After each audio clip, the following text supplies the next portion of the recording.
Hello, this is Dave again. I've got a Caro-Kann defense. The ECO code will be B19. This game was played in, I believe, Germany between two 2600 players. What we're going to look at here is the classical variation with the main line, of course, of bishop to f5 and opposite side castling. And let's just take a look at how this game progresses. I think you'll find it a very exciting game with a lot of tactics, a lot of attack and defense. So let's get started here. Let's see, the opening moves are e4, c6, d4, d5, knight to c3, d takes, knight takes, and bishop to f5. And black develops his bishop outside his pawn chain, which is always a plus with the light squared bishop in this variation, the Caro-Kann. Next is knight to g3, bishop to g6, and h4. This is a book move. You'll see it many times, so if you've never seen this variation before, this is very common. And the proper response is h6. White plays knight to f3, and now black plays knight to d7. And this is to prevent white from putting a knight at e5, because if white does get this knight to e5, let's say, for example, you would have played the move knight to f6 instead, and then white would have put, let's say, played knight to e5. What you'll see many times is white will then play his bishop to c4, his queen maybe to e2 or f3, and having a lot of pressure on the f7 square. So this is a personal preference that I also like to play, is the move knight to d7, and apparently this player does too. There's a lot of players play knight at g to f6, but I'm not one of them, and of course it's all up to you how you want to play your games. Well, anyway, the next move after knight to d7 is h5, and black retreats the bishop to h7, bishop to d3, bishops are exchanged, queen retakes, and this could be considered like the starting point of the classical variation. Black's next move is e6. Knight at g to f6 is also playable. Many players will play it. These moves are pretty well transpose. After e6, white plays bishop to d2, and now knight at g to f6. Castle's long, bishop to e7, knight to e4. Black exchanges knights, queen retakes, knight to f6, and the queen drops back to d3. Black castles. And now we've got opposite side castling, and the general rule is whoever's pawn storm gets to the king first usually wins. So let's see who does win the pawn storm. The pawn storm attacks. So after white plays g4, black plays queen to d5. Now you could have, as black, taken this pawn, but I would prefer not to do it, and apparently this player doesn't either, because it would have opened up the g file for white's other rook. Of course, black would have been threatening a fork here at f2, but of course white could have very easily stopped it with the move queen to e2. But anyway, black chose not to take the pawn. He chose to play his move after g4, queen to d5. And now white plays g5, trying to open up the black king side. And now black plays queen takes a2, threatening mate in 1. And you also have to keep in mind, when you play a move like this, you're taking your queen away from the defense of your king. So when you go snatch a pawn, you must keep in mind that there's also the possibility that your queen might end up on the side of the board for the rest of the game. So after queen takes a2, the next move is c3, preventing the mate. H takes g5, and now bishop takes g5.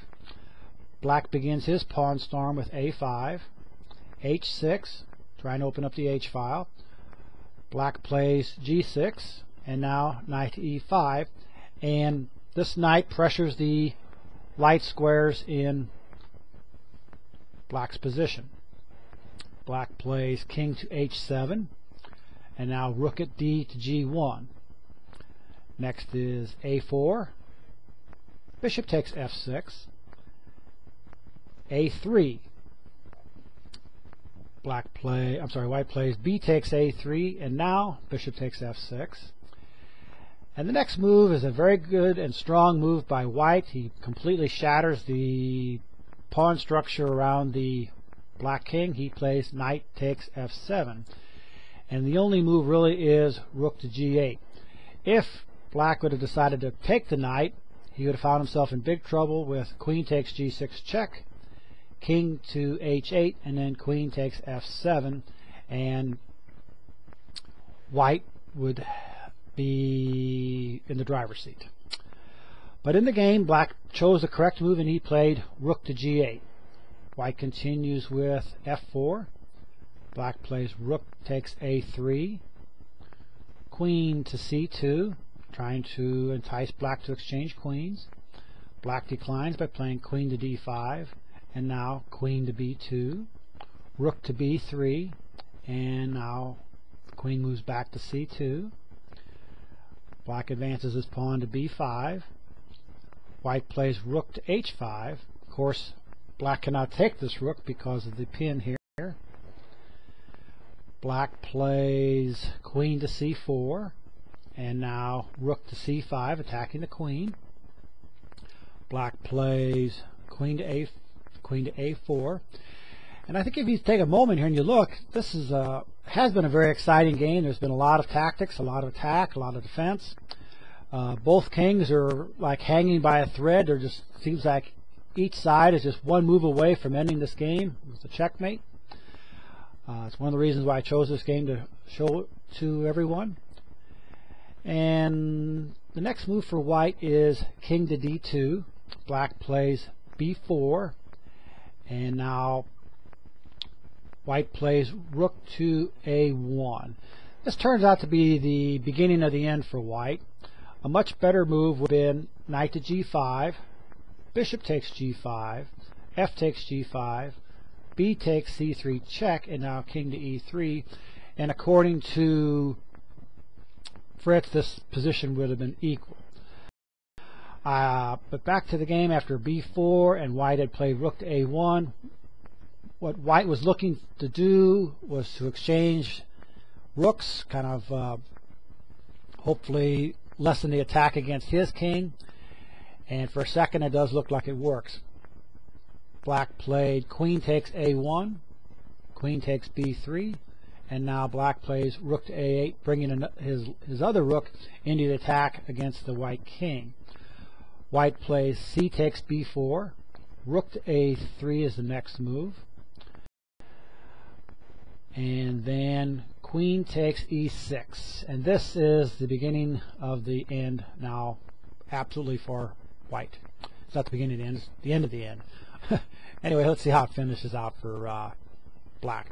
Black plays queen takes d4 check, king to e2, queen to d3 check, king to f2, bishop to d4 check, king to e1, rook to a1 check, rook to c1, and rook to c1 is checkmate.